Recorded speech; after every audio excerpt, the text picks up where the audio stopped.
नमस्कार दोस्तों, welcome back to JD education. आशा करती हूँ आप सब बहुत अच्छे होंगे और अच्छे से अपनी प्रिपरेशन कर रहे होंगे। सो गाइस, आज हम लोग प्रोफेसर राजेंद्र सिंह, जिसको कि शॉर्ट फॉर्म में रज्जू भैया यूनिवर्सिटी के नाम से जानते हैं, आपके प्रयागराज में स्थित है, के बीएड सेकंड सेमेस्टर के थर्ड पेपर के एक नए लेक्चर की शुरुआत इन द सेंस कि आज हम थर्ड पेपर की शुरुआत करने जा रहे हैं। बिकॉज यू गाइज आस्किंग कि ma'am when you will get start paper third, so today I am going to start your paper third. It's also your compulsory paper, you have to do.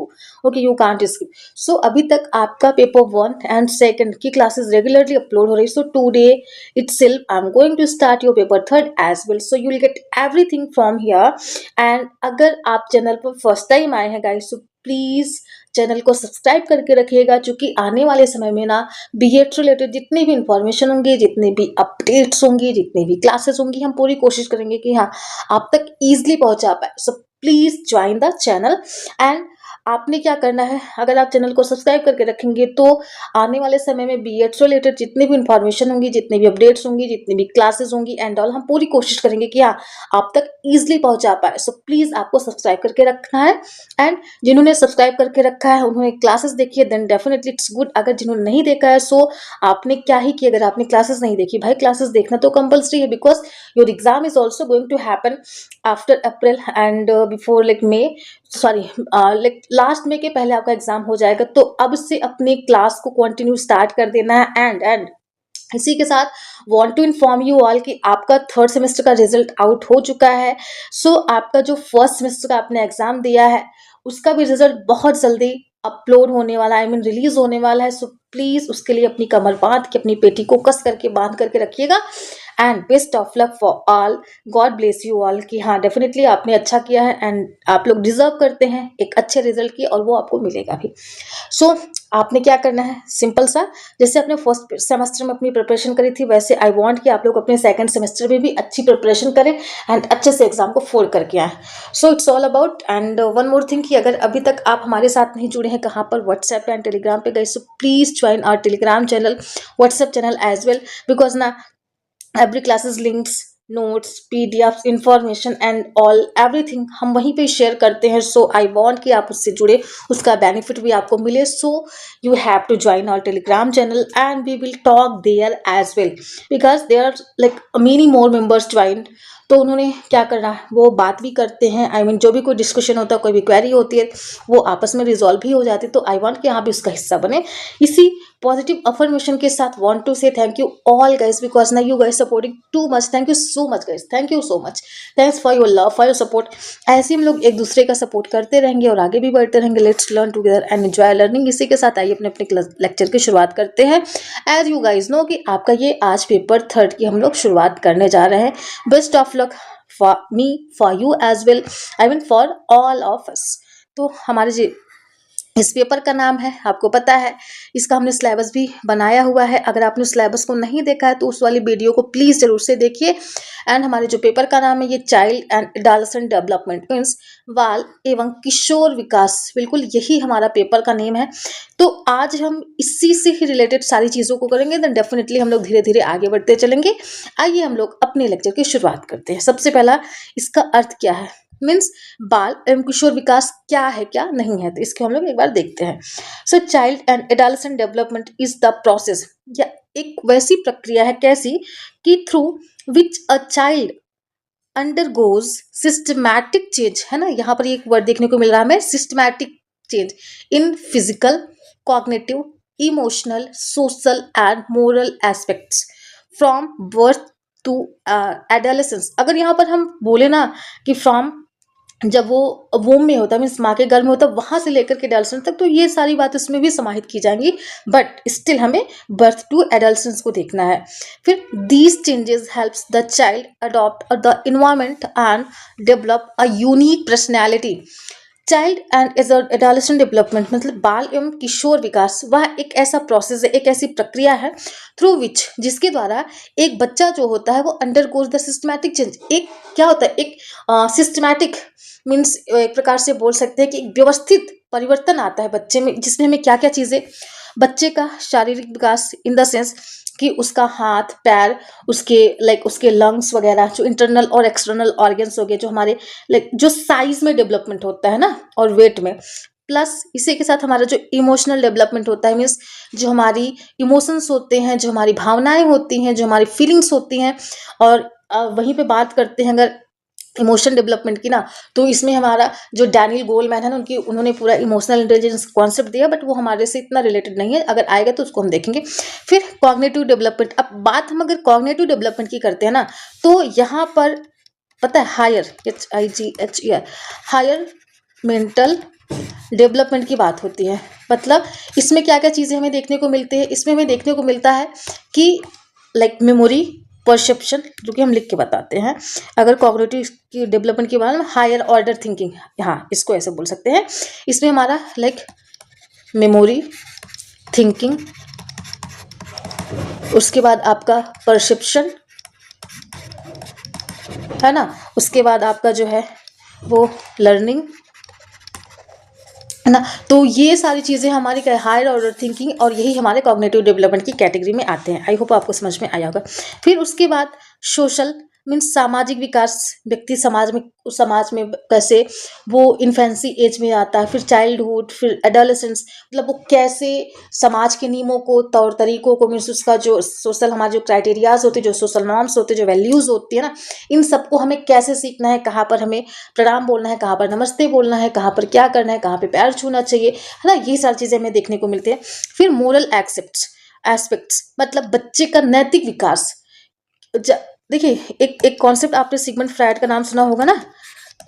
तो उन्होंने बोला था कि इंसान के अंदर ना उसकी तीन, एक प्रकार से बोलते हैं ना, उसकी जो पर्सनालिटी तो डिफाइन होती है। एक तो आपका इड होता है, दूसरा आपका ईगो होता है, दूसरा आपका सुपर ईगो होता है ना, सुपर ईगो। तो अगर हम बात करते हैं इड की, तो ये प्लेजर प्रिंसिपल पे काम करता है। जो आपका ईगो होता है वो आपके रियलिटी प्रिंसिपल पे काम करता है। बट वहीं पर अगर हम बात करते हैं सुपर ईगो की, ये मोरल प्रिंसिपल, मतलब बच्चे का जो नैतिकता, जो उसकी जो सही है सही, गलत को गलत।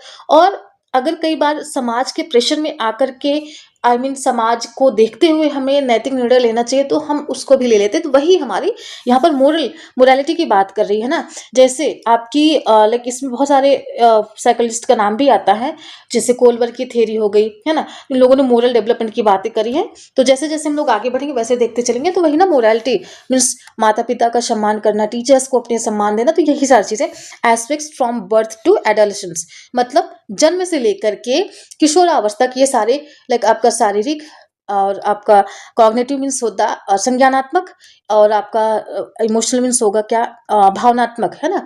उसके बाद सामाजिक और नैतिक पक्षों में क्या होता है, एक क्रमबद्ध विकास होता है। ठीक, these changes help the child adopt to the environment and develop a unique personality. और ये जो परिवर्तन होते हैं ना, ये जो चेंजेस होते हैं, वो बालक की हेल्प करते हैं, उनकी सहायता करते हैं। किसको?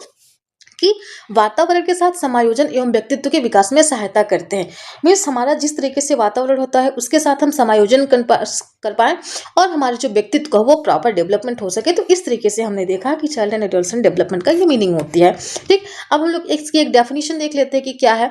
सो हरलॉक महोदय ने इस पर लिखा है कि development is a series of progressive changes that occurs as a result of maturation and experience. Means जो विकास है ना, परिपक्वता, यानी कि ये जैविक भी होती है, तथा अनुभव मीन्स इसको हम ट्रेनिंग के द्वारा इंप्रूव भी कर सकते हैं। ये अनुभवात्मक होती है, अधिगम होती है। उसके कारण होने वाले जो सिस्टमैटिक हमने देखा था ना, यो जो हमने सिस्टमैटिक ऊपर देखा था, वही प्रोग्रेसिव एक डेवलपमेंट होता है, और ये परिवर्तनों की प्रक्रिया है। मीन्स वही ना, ये कारण होने वाले क्रमिक परिवर्तन, जो सिस्टमैटिक, जो हमारे अंदर चेंजेस आते हैं, जो हमारे अंदर परिवर्तन आते हैं, जो हमारी जो हम डायनेमिक हम हो पाते हैं ना मल्टीपल पहलुओं के लिए। जैसे हमने ऊपर देखा कि हमारा फिजिकल, मोरल, कैरेक्टर, और आपका जो है कॉग्निटिव, ये सारा डेवलपमेंट तो बिल्कुल ये हमारे विकास के ही द्वारा संभव है। और इसमें हमारा इन्वायरमेंट और हमारी हेरिडिटी दोनों ही इन्वॉल्व होते हैं। बायोलॉजिकल एस्पेक्ट्स भी होते हैं और ट्रेनिंग भी इन्वॉल्व होती है। इस तरीके से हमने देखा। हम लोग नेक्स्ट चलते हैं कि concepts of child and adolescent development. अच्छा, इसकी अवधारणा क्यों हमें करने को मिलती है, या फिर हमें क्यों इसके बारे में जानना चाहिए, एक नज़र इस पर हम डालते हैं।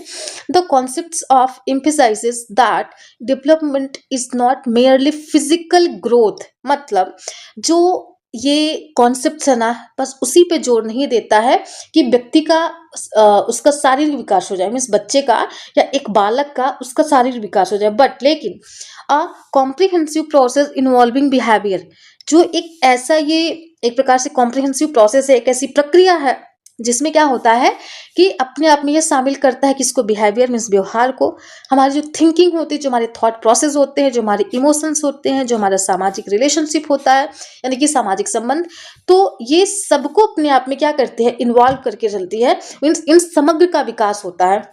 अगर इसकी हिंदी में बात करते हैं तो इस अवधारणा के अनुसार विकास केवल शारीरिक वृद्धि ही नहीं बल्कि व्यवहार, सोच, भावनाओं तथा सामाजिक संबंधों का एक समग्र होल डेवलपमेंट की बात करता है।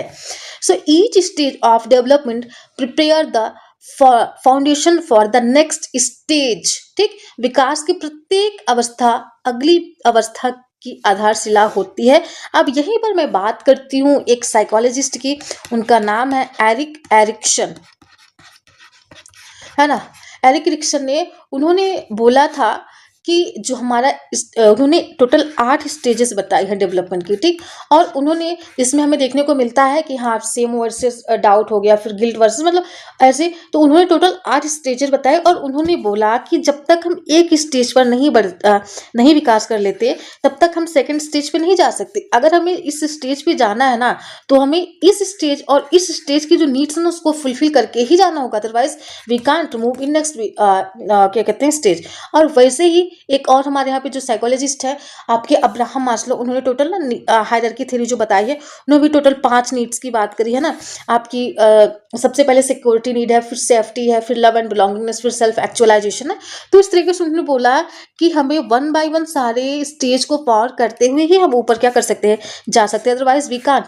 तो इस तरीके से उन्होंने बोला कि हमें अपनी पहली नीड, फिर दूसरी, फिर तीसरी, फिर चौथी, फिर तो हम 1 बाय 1 ही क्रॉस कर सकते हैं। सेम वही चीज यहाँ पर हमें देखने को मिल रही है कि विकास की प्रत्येक अवस्था, है ना, अगली अवस्था की आधारशिला होती है। जैसे फॉर एग्जाम्पल, जब हम पैदा होते हैं तो हमें कुछ भी लिखने नहीं आता, पहले हम पेरेंट्स के लाइक अंडर में एक प्रकार से बोलते हो, हमारा देख रेख होता है, पालन पोषण होता है, फिर सिबलिंग्स के अंडर में आते हैं, फिर हम समाज में जाते हैं, फिर लाइक हमारे जो पड़ोसी होते हैं, फिर हमारा जो फ्रेंड सर्कल होता है, धीरे धीरे हम पेन पकड़ना सीखते हैं, पेंसिल पकड़ना, फिर धीरे धीरे हम एक लाइन, कहते हैं बच्चे को सिखाते हैं कि हाँ पहले आप एक लाइन बनाओ, फिर एक लाइन बनाओ, फिर आप ऐसे बनाओ, फिर आप ऐसे बनाओ, तब जाकर के आप का बना पाओगे।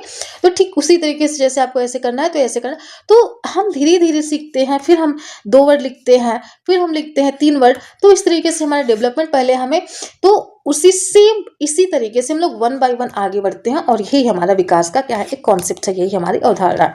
अब हम इसकी प्रकृति की बात करेंगे, कैरेक्टरिस्टिक्स की बात करते हैं, इसके नेचर की बात करते हैं, किसके डेवलपमेंट की, तो हमें ये चीजें देखने को मिलती हैं कि डेवलपमेंट इज कॉन्टिन्यूअस, मीन्स विकास एक निरंतर प्रक्रिया है। जैसे अगर हम चाहें, आज हमारी एज 25 साल की है, तो हम 25 साल 1 साल तक और रहे नहीं ना, वो डेवलपमेंट होता रहेगा।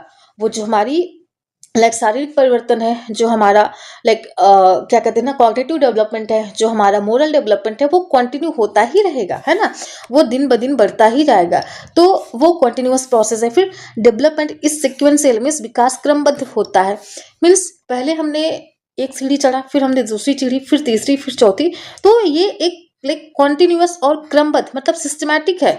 ऐसा नहीं ना हम यहाँ से यहाँ पे आ जाए, फिर यहाँ से यहाँ, नहीं, ऐसा नहीं होता ना, हम 1 बाय 1 क्रॉस करते हैं ना, 1 बाय 1 हम चढ़ते हैं।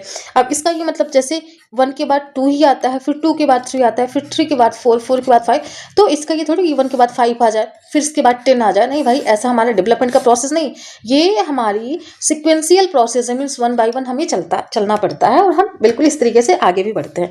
फिर डेवलपमेंट इज हॉलिस्टिक, मीन्स विकास समग्र होता है, बिल्कुल। अगर हम समग्रता की बात करते हैं, overall personality, what do you mean by personality? Personality it means कि way of expressing our self, way of talking, way of behaving, way of dressing sense, way of like eating, way of taking, way of like हम सब कुछ personality हमारी represent करती है, तो बिल्कुल overall means holistic development की बात होती है। फिर अगला हम लोग देखते हैं कि डेवलपमेंट सोज इंडिविजुअल डिफरेंसेस, मतलब व्यक्ति में व्यक्तिगत भिन्नताएं पाई जाती हैं। जैसे एक क्लासरूम है, ठीक, और वहाँ पे लाइक 10-20 बच्चे हैं ना, अब उस बच्चों में से हर बच्चा तो टॉपर नहीं बनेगा, हर बच्चा उसमें फेल भी नहीं होगा, और जैसे आपके जो मार्क्स हैं वो 100 टोटल इसका पूर्णांक है, बट इसमें से कुछ बच्चे होंगे जो 80 पाएंगे, कुछ 90 पाएंगे, कुछ ऐसे भी होंगे जो 95 94, कुछ ऐसे भी होंगे जो 30 पाएंगे, कुछ ऐसे भी होंगे जो 35, कुछ ऐसे भी होंगे जो 50। तो इस तरीके से ये हमारी इंडिविजुअलिटी को रिप्रेजेंट करता है ना। सब एक जैसे नहीं होते हैं, सबका विकास एक जैसा नहीं होता, सबकी अपनी लाइक हेरिडिटरी जो उनकी एडॉप्टेशन होती है, फिर जो उनको प्राप्त होता है अपने जीन्स के थ्रू, अपने माता पिता के थ्रू, वो नहीं मिल पाता है। और सबका इन्वायरमेंट भी एक जैसा नहीं होता, सबका इन्वायरमेंट भी अलग अलग होता है, ठीक। तो इस तरीके से इंडिविजुअल डिफरेंसेस भी हमें देखने को मिलता है। फिर नेक्स्ट हमारा है development is influenced by heredity and environment, जिसका कि हमने ऊपर चर्चा करी कि वातावरण एवं वंशानुक्रम भी प्रभावित करता है किसके, हमारे विकास को। ये हमारी कैरेक्टरिस्टिक्स है, फीचर्स है, नेचर्स है। आई होप गाइज आपको समझ में आया होगा। एंड जहां पे भी कोई डाउट होगा, कोई भी क्वेश्चन होगा, definitely you free to ask, and please जरूर से आप हमें कमेंट करिएगा, and I would love to solve your queries and all. So अगला हम देखते हैं कि डायमेंशंस ऑफ डेवलपमेंट मीन्स विकास के क्या क्या आयाम हो सकते हैं। तो आइए एक बार इसको देखते हैं। जैसा कि हमने ऊपर भी देखा था, सेम वही चीज रिपीट होने वाली है, बस जस्ट हम फटाफट इसको करते चलते हैं। तो सबसे पहले हमारा फिजिकल डेवलपमेंट मीन शारीरिक विकास। अगर हम इसकी बात करते हैं, जैसे ग्रोथ इन हाइट, है ना, यानी कि हमारे हाइट में जो वृद्धि होती है, जो हमारा वेट यानी कि जो हमारा वजन होता है, जो हमारे मसल्स होते हैं, जो हमारी हड्डियां होती हैं, जो हमारे मोटर स्किल्स होती है ना। Motor skill in the sense कि जो लाइक हम जैसे पजल वगैरह सॉल्व करते हैं, है ना, और जिसमें कुल मिलाकर के हमारी लाइक आई हैंड कोऑर्डिनेशन की बात जहाँ पे करते हैं, वही आपका मोटर स्किल होता है ना। तो ये सारी चीज़ें क्या होते हैं, ये हमारे शारीरिक विकास की कैटेगरी में आते हैं। जैसे इसका एजुकेशनल इम्प्लीकेशन अगर बात करते हैं ना, शिक्षा के क्षेत्र में, तो need for physical activities and healthy habits means कि हमें एक अच्छे शारीरिक क्रिया की ज़रूरत होती है, और एक अच्छी आदत इससे हमारी डेवलप हो पाती है, और ये हमारी सामाजिक विकास को, सॉरी, ये हमारे शारीरिक विकास को रिप्रेजेंट करता है। अगला हमारा अगर बात करते हैं, तो ये कॉग्निटिव डेवलपमेंट की बात करते हैं, संज्ञानात्मक विकास। अब इसमें क्या क्या चीज़ें हमने देखने को मिलती है, तो डेवलपमेंट ऑफ थिंकिंग, जैसे कि हमने ऊपर भी देखा था, thinking, reasoning, memory, problem solving ability, वही ना, कि हम रैशनली कितना सोच पा रहे हैं, है ना, हम उसको कैसे डिफाइन कर पा रहे हैं। रीजनिंग, चाहे अगर हम इंडक्टिव रीजनिंग की बात करें या फिर हम डिडक्टिव रीजनिंग की बात करें ना, तो हम उसको रीजन कैसे दे पा रहे हैं। अगर कोई कारण है तो उसके पीछे कुछ ना कुछ तो रीजन होगा ना। अब वो रीजन क्या हो सकता है, हम रीजन देने में क्या समर्थ हो पाए। फिर प्रॉब्लम सॉल्विंग, अगर कोई प्रॉब्लम है तो उसका सॉल्यूशन क्या है, हम कैसे उसको शॉर्ट आउट कर सकते हैं। ये सारी जो एबिलिटीज होती है हमारी संज्ञानात्मक विकास को रिप्रेजेंट करती हैं, है ना। अब इसका जो एजुकेशनल इम्प्लीकेशन है, तो teaching should match the mental level of the learner, वही लर्नर कि जो हमारी टीचिंग होनी चाहिए, जो हमारा शिक्षण होना चाहिए, जो हमारा प्रशिक्षण होना चाहिए, वो शुड बी मैच, कि वो मिलता हुआ होना चाहिए किससे, जो बच्चे की मेंटल लेवल है, जो बच्चे का एक मानसिक विकास का जो स्तर है ना, उस स्तर का हमें शिक्षा दे जानी चाहिए अपने लर्नर्स को। इस तरीके से हमने देखा, जैसे आप लोग बीएड कर रहे हैं तो हम आपको 10th का सिलेबस नहीं करवाएंगे ना। अगर आप बीएड कर रहे हैं तो हम आपको रिसर्च यानी कि हम आपको पीएचडी वाला कंटेंट नहीं देंगे, ना हाई ना लो, जो आपका लेवल है ना उसी लेवल में हमें लेके चलना है, ठीक। अब हम लोग नेक्स्ट चलते हैं, इमोशनल डेवलपमेंट मीन्स बच्चे का क्या, भावनात्मक विकास, है ना। इसमें हमें क्या क्या देखने को मिलता है, तो development of emotion and the ability to control and express them appropriately, कि कब हमें कहाँ पे हंसना है, कब हमें रोना है, कब हमें शांत होकर बैठना है, कब हमें गुस्सा भी दिखाना है, वो भी ज़रूरी होता है। फॉर एग्जाम्पल, एक बच्चा है जो शरारत करते ही जा रहा है, बट उसके पेरेंट्स उसको हंस के टाल रहे हैं ना, तो ये इट्स नॉट गुड। हमें टाइम आने पे गुस्सा भी दिखाना चाहिए। अब गुस्सा आने का ये मतलब नहीं कि पनिशमेंट, मतलब बच्चे को मारना पीटना, ऐसा नहीं करना चाहिए। आप उनको समझाएं, बट टाइम रहते आप लाइक जो सांकेतिक हमारी भाषा तो उसके थ्रू, है ना, बच्चे को आंख दिखाना, है ना, तो इस तरीके से बच्चे को गुस्सा देना। अब जैसे कहीं पर शादी हो रही तो वहाँ पर हम रोने नहीं लगेंगे, कहीं पर लाइक किसी की लाइक डेथ हुई है तो वहाँ पर हम जाकर ठहाके लगा के हंसेंगे नहीं। तो वही कि अप्रोप्रिएटली हमें पता होना चाहिए कि कहाँ पे क्या करना चाहिए। अगर हम क्लासरूम में तो वहाँ पे हमें सेलफोन ही स्क्रॉल करना चाहिए, और वहाँ पे हमें गॉसिप नहीं करनी चाहिए। तो ये सारे हमें लाइक इन चीज़ों का ध्यान रखना चाहिए। तो इस तरीके से हमारा संज्ञानात्मक भावनात्मक विकास की हम लोग बात करते हैं। इसमें किशोरावस्था में भावनात्मक विस्तार अस्थिरता अधिक होती है। मीन्स जब हमारा लाइक किशोर होते हैं, जब एडोलेसेंस की एज में होते हैं, तो हमारी जो भावनात्मक स्थिरता होती है वो कम होती है। उसमें लगता है कि यार वो एक्चुअली वो हम नहीं, वो हमारे जो हार्मोनल चेंजेस आते हैं, जो हमारा न्यूरोट्रांसमीटर्स में जो भी परिवर्तन आते हैं, जो उस एज की है ना, उसको तनाव एवं तूफान की अवस्था भी कहा गया है। तो हमें लगता है यार कि हम सही हैं, बाकी सब गलत हैं। तो वो कहीं ना कहीं वो एज होती है, इसीलिए इसमें कहा गया है कि जो हमारी भावनात्मक अस्थिरता होती है ना, वो अस्थिर होती है। सॉरी, हमारी जो भावनात्मक स्थिरता होती है वो अस्थिर होती है, मीन्स वो स्टेबल नहीं होती है ना। तो इस तरीके से हमें देखने को मिलता है। उसमें लगता है ना कि हम रोज 10 सपने देखते हैं, 10 को बिगाड़ते हैं ना, एक हजारों ड्रीम्स हम देखते हैं, फिर उसको बिगाड़ते हैं। तो इस तरीके से हमें देखने को मिलता है। फिर अगला सोशल डेवलपमेंट मीन्स सामाजिक विकास। अब इसमें हमें क्या क्या चीजें देखने को मिलती हैं कि ability to interact, cooperate and adjust with others in society.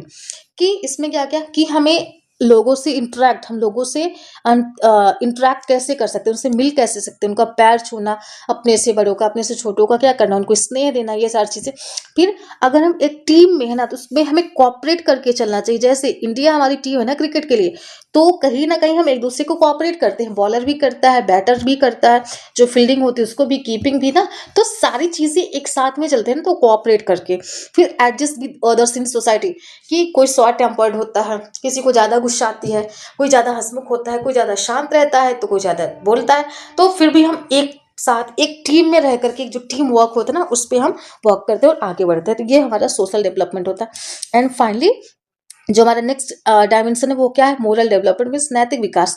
ये क्या है कि development of values, discipline and understanding of right and wrong, what is right and what's wrong. कि हमें जो हमारे वैल्यूज हैं, जो हमारे नॉर्म्स हैं, जो हमारे क्राइटेरियाज हैं, कि हमें क्या करना चाहिए, क्या नहीं करना चाहिए, इसके बीच में हमें डिफरेंसेस पता होने चाहिए। और इस तरीके से हमने देखा जो हमारे इसके अलग अलग आयाम थे। अब हम एक बार नजर डालते हैं कि जो dimensions of sorry stages of development है ना, वो कौन कौन सी स्टेज है, उसकी चर्चा करते हैं। तो सबसे पहले हमारी इन्फेंसी है ना। इसकी जो एज रेंज बताई गई है वो 0 to 2 ईयर्स। फिर अर्ली चाइल्डहुड की जो एज रेंज बताई गई है वो 2 to 6 ईयर्स बताई गई है। फिर लेट चाइल्डहुड की अगर हम बात करते हैं तो 6 to 12 ईयर्स की बताई गई है, ठीक।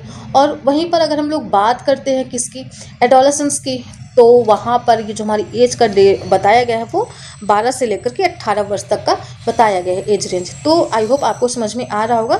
तो गाइज इसको प्लीज़ याद जरूर से करके रखिएगा। और अगर आपके एग्जाम में आता है ना कि डेवलपमेंट की स्टेजेस को डिफाइन करिए, तो अगर आप वहाँ पर ये की पॉइंट्स बना देंगे, चार्ट्स आप मेंशन कर देंगे ना, देन डेफिनेटली अगर आपका वो 5 नंबर का क्वेश्चन होगा तो आपको 4 या 4.5 मार्क्स मिल ही जाएंगे, है ना। तो इस तरीके से हमने अपनी चीज़ों को करना है, ठीक। तो आइए हम लोग नेक्स्ट चलते हैं। नेक्स्ट हमारा क्या है, नेक्स्ट हमारा है एडोलेसेंस मेजर कैरेक्टरिस्टिक्स। मतलब अब किशोरावस्था की कुछ विशेषताएं हैं, वो क्या क्या हैं। सबसे पहला rapid physical and hormonal change. जैसे हमने देखा था कि लाइक हम रैपिडली तीव्र गति से हमारे अंदर शारीरिक एवं हार्मोनल परिवर्तन, जैसे अगर हम बात लड़कियों की करते हैं, जो उनकी मेंस्ट्रुअल साइकिल होती है उसमें परिवर्तन आता है। फिर आवाज़ में भी थोड़ा बहुत उसमें स्ट्रिक्टनेस आती है। अगर बॉयज़ की बात करते हैं तो उसमें हम बहुत सारे परिवर्तन देखने को मिलते हैं कि उनके जो बियर्ड वगैरह होती है वो आती है। फिर आवाज़ बहुत भारी हो जाती है ना। फिर तो प्राइवेट पार्ट्स में बहुत सारी चीज़ें हमने देखने को मिलती है। तो ये सारी चीज़ें हैं, उसमें भी परिवर्तन होते हैं ना। तो ये सारी चीज़ें। फिर अगला emotional sensitivity and mood swings, मतलब बहुत तरीके से जो हमारी भावनात्मक संवेदनशीलता होती है वो भी देखने को मिलती है। फिर सर्च फॉर आइडेंटिटी, कि हम अपने पहचान की खोज करने लगते हैं कि हाँ हमारे लिए कौन बेस्ट हो सकता है, हमारे पेरेंट्स या हमारे सिबलिंग्स या फिर हमारे टीचर्स या फिर हमारे फ्रेंड्स, हमारे लिए कौन बेस्ट होता है। फिर हम अपनी आइडेंटिटी को कैसे बना सकते हैं कि हाँ जो कुछ हूँ वो मैं ही हूँ, और हम अपने आप को कैसे साबित कर सकते हैं ना। तो वो हम इसकी पहचान करने लगते हैं। फिर अगला strong influence of peer group. उन्हें लगता है कि आज जो हमारे पेरेंट्स ना वो हमारे लिए अच्छा नहीं कर रहे हैं, हम और हमारे फ्रेंड्स हम अपने लिए अच्छा करें। तो ये एक्चुअली वो उस बच्चे की गलती नहीं होती, उस एज का प्रभाव होता है ना, जो आपकी किशोरावस्था होती है, जो आपकी एडोलेसेंस होता है ना। तो बिल्कुल ये हमारे कुछ विशेषताएं, ये मुख्यतः हमें देखने को मिलती है। वैसे होती तो बहुत कुछ है, बट हमें इस पे रिसर्च नहीं करना है, बस उतना करना है कि जितना हम अपने एग्जाम को क्वालिफाई कर लें। अब नेक्स्ट हम लोग चलते हैं कि फैक्टर्स अफेक्टिंग डेवलपमेंट, मीन्स कि विकास को प्रभावित करने वाले कारक वो कौन कौन से कारक हैं जो इस डेवलपमेंट को प्रभावित करते हैं। इसमें हमारा लाइक हेरिडिटी होती है, हमारा इन्वायरमेंट होता है, family and school, nutrition and health. Like हम वंशानुक्रम से हम कितना प्राप्त किए हैं, कितना लाइक हमें चीज़ें मिली हुई अपने पेरेंट्स से। फिर हमारा वातावरण कैसा है, वो लाइक वो हमारा फ्रेंडली है कि नहीं है, वो हमारे प्रतिकूल है कि अनुकूल है, तो ये सारी चीज़ें देखने को मिलती है। फिर हमारी फैमिली हमें कैसे सपोर्ट करती है, फिर हमारे स्कूल का क्या रोल होता है, हमें खाने-पीने को कैसी व्यवस्था है, क्या मतलब उसमें आज के टाइम पे अगर देखें तो पॉल्यूशन इतना ज़्यादा है कि कोई भी चीज़ें न्यूट्रिएंट्स जो है वो रह नहीं गए, है ना? तो उसमें क्या-क्या मिलावटी चीज़ें, जो पैकेट्स वाली चीज़ें तो बिल्कुल खाने के लायक नहीं होती ना, तो इसमें क्या-क्या चीज़ें हमें देखने को मिलती है। फिर अगला हम लोग देखते हैं नेक्स्ट, हमारा जो है एजुकेशनल इम्पोर्टेंस मीन्स इसका जो शैक्षिक महत्व है वो क्या होता है?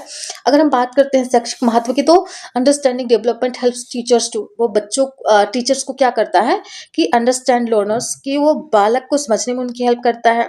यूज सुटेबल टीचिंग मेथड्स, एक उपयुक्त शिक्षण विधियां हम अपना सकते हैं या बच्चों को उससे सिखा भी सकते हैं। फिर हैंडल बिहेवियर प्रॉब्लम्स, मतलब व्यवहार संबंधी समस्याएं सुलझाने में भी सहायता करती है।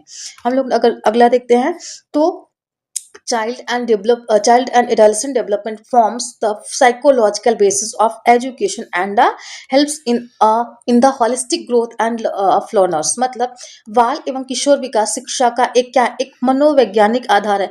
अच्छा, हमने ऊपर इसीलिए इतने साइकोलॉजिस्ट का नाम लिया था क्योंकि ये साइकोलॉजी का ही टॉपिक है, बस इसको एजुकेशनल वे में आपको बताया गया है, बट एक्चुअली ये टॉपिक है साइकोलॉजी का। तथा शिक्षार्थियों के समग्र विकास में क्या होता है, ये सहायक होता है। मतलब हम बच्चे का, जो हमारा लर्नर होता है, जो हमारा स्टूडेंट होता है, उसको हम कैसे उसकी होलिस्टिक डेवलपमेंट के लिए कार्य कर सकते हैं। सो गाइस, ये रहा आज ये आपका जो पेपर है ना, बिल्कुल हमने उसके बारे में बताया कि इस तरीके से आपने चीज़ें को कवर करनी है and definitely you will get good marks in your exam. तो thanks for watching, want to say thank you all, because ना आप लोगों की वजह से हम इतना कुछ कर पा रहे हैं और आप लोगों के सपोर्ट से ही हमें मोटिवेशन मिलता है। बस ऐसे सपोर्ट करते रहिए और थैंक यू सो मच। और आपको फिर क्या क्या करना है, डोंट फॉरगेट टू, आपको क्या नहीं भूलना है, आपको लाइक करना नहीं भूलना है, आपको कमेंट करना नहीं भूलना है, साथ ही साथ आप उनको शेयर भी करेंगे जिनको इनकी एक्चुअल नीड होगी। और जो सबसे इंपॉर्टेंट है वो आपका क्या है, वो आपको बेल आइकन को प्रेस करना, मीन्स आपको सब्सक्राइब करके रखना है।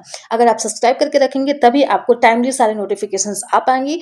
और ये रही आज की वीडियो, आई होप आपको पसंद आए। तो आपको क्या करना है, इन सारे वर्क यानी कि ये जो सारी चीज़ें हैं आपको जरूर से करना है।